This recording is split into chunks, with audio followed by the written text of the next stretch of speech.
Hi guys, this is Social Fire. I'm back again, and today I am showing a new Gotenks and Ghosts unit that came out just in time for Halloween. So he's free to play and he's actually available on Global NJP, so a big bonus there. But I went ahead and maxed him out, and as you can see at 100% his HP is 9,662, his attack is 10,525, and his defense is 6,194. His leader skill is Fusion category Key +2, and HP attack and defense is +30%. His super attack, Super Ghost Kamikaze, causes supreme damage with a high chance to stun the enemy, so that high chance being about 50%. And then his passive skill, Full On Mischief, randomly changes key spheres of a certain type to rainbow key spheres. So he is an orb changer, really nice feature here. He also recovers 6,666 HP per rainbow key sphere collected, and then he also recovers HP with candy. So events with Boo, where Boo's changing those orbs to candy, he can actually benefit from this. His link skills include Golden Warrior, Super Saiyan, Prepared for Battle, the Innocence, Fused Fighter, and the Saiyan Lineage. So he actually has some really nice links here too, which is really good to see. It's always great to see free-to-play units that have great linking skills and really decent capabilities. His categories are Fusion and Hybrid Saiyans. So again, that's another really nice feature here because Fusions is pretty limited. I feel like it's a little harder to improve that category or get decent pulls for that, so I'm really happy to see him there because I am still working on my Fusions team, so he's going to be pretty useful to me in that situation. He'll also be useful for events like Super Battle Road and possibly Battlefield too, especially on a Super Intellect team. So the footage that you're going to see today, I ran him on 2 setups. I ran him with a basic Super Team setup with the 5 different types, and then the later footage will be with, again, a Super Intellect team. So I wanted to try something a little different here to begin with. I know most people are probably pairing him with the other Ghosts and Gotenks unit, which I do have. I need to awaken him though. I have so many units I've been working on lately. That's one that's kind of fell by the wayside, so I could have still paired them together, but I kind of wanted to see how this Gotenks and Ghosts unit does with other units that share similar links. So here on this setup, I kept him mainly linked up with the Super Saiyan 2 Bardock, who is also a great support unit. I tend to use him a lot to try out other units because, again, he adds a pretty nice boost. And then in this particular clip here, he's also linked with my Super Saiyan Team Gohan, who's kind of acting as a floater. So his super attack here is, again, very festive, very adorable, and mischievous. I love it. So he's not going to put out the highest numbers though, so you're going to kind of see range. You saw about 300,000 or so there. He's not going to be the heaviest hitter, but his better benefits are, again, that high chance to stun, which is going to be one of the better uses for him. And then, again, that ability to heal and the fact that he's an orb changer, he is going to be a great support unit. So his hidden potential on my team, or my unit rather, I wanted to kind of test out something slightly different, so I went with 12 additional attack, 3 critical, and 8 evasion. He did fairly well with that, but to be perfectly honest, I would probably recommend throwing more points into evasion, especially if you plan on using him on events like Super Battle Road. He does not take hits very well, and he does not have the best defense, so he could really benefit from that evasion. He's going to stay alive much longer, and it's going to be much more beneficial to him. So I probably will redo it eventually because he does have a pretty high drop rate for dupes.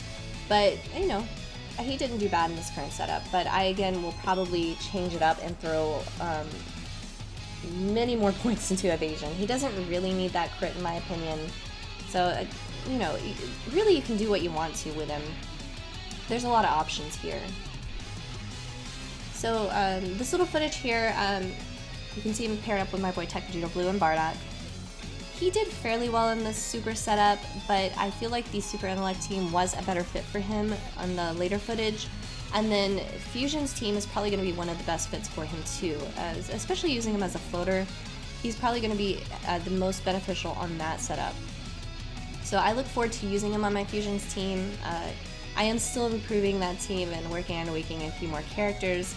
But later on, I may try to do that as well, or I may even try to run them on Super Battle Road, maybe stream them later on, we'll see. But we're getting some decent, output from him. So overall, I feel like they kind of gifted us or gave us a treat for Halloween, because this is a pretty great unit. Alright, so this will probably be one of the last few clips here on this team. I kind of just started changing him up and seeing how well he would do in different areas. I think here I was trying to eventually pair him up with another unit, but that's fine. I don't think I included that part later. But as far as linking him with other units, he does well with most of the other Gotenks units. Because the name is different, you can pair him up with most of them. Again, that other Ghosts and Ghotenks unit, most of the other Gotenks units, like the Skinny Gotenks, Fat Gotenks, you know, several of those are going to have different names, so you can actually pair them together too. It would be interesting too, I've thought about trying them with some of the other Innocence links. Again, you have like Honeybee Khan or Gohan, other units that kind of have some of those similar ones. You could also try that. He might benefit from those too, but having prepared for battle is really nice too. And Super Saiyan and Saiyan Lineage and Fuse Fighter, there's going to be quite a few units that he can kind of get some boost out of.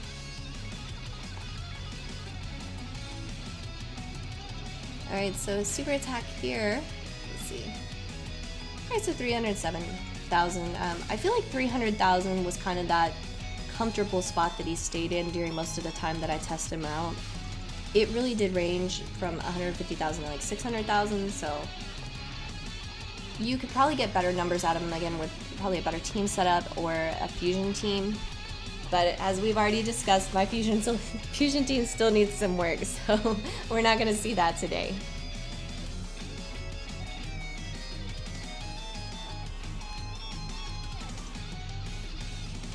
Alright, so getting into the second part of this footage here, you're going to see him on the Super Intellect team. So on this setup, I paired him mainly with LR Vegito because they share some links. And out of my setup, this was the best fit for him here. And then Gogeta kind of floated around. I love this unit. I love his super. It's so beautiful. But he actually seemed to do better on this setup. So again, Super Battle Road on a Super Intellect team, he should do very well too.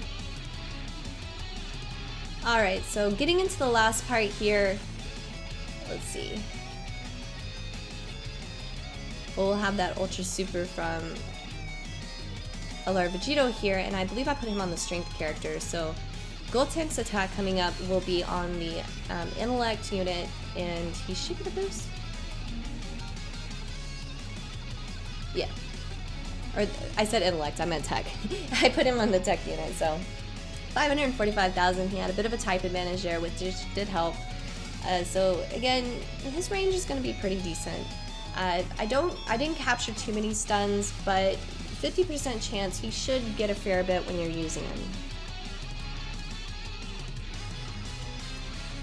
So overall, I was actually pretty happy with this unit. His SA is completely farmable too, and the drop rates are nice, so it's really not a hard grind. I believe for me, it dropped at least every other time. It didn't take too long, and it's definitely worth doing. Even if you don't plan on spending the orbs on him, I would just go ahead and do it. With events coming up later on in JP and eventually in Global with, for instance, the free-to-play LR Super Saiyan Vegeta that will be coming out. Those are free-to-play, but their stories have a lot of restrictions where you can't use some of the units and stuff like that, but you can use free-to-play from story events and stuff like this unit.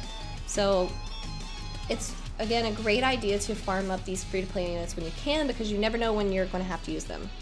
So again, we already discussed the free-to-play Super Saiyan Vegeta coming out. That LR is, again, you're not going to be able to use summonable units, so you can really benefit here. And we'll kind of wrap it up here with this Dokkan, just kind of get an idea of one of his maximum numbers that I saw. If you have not already, be sure to like and subscribe, guys. And let's see. So, coming up with this Dokkan. Alright, here we go. Alright, there you have it.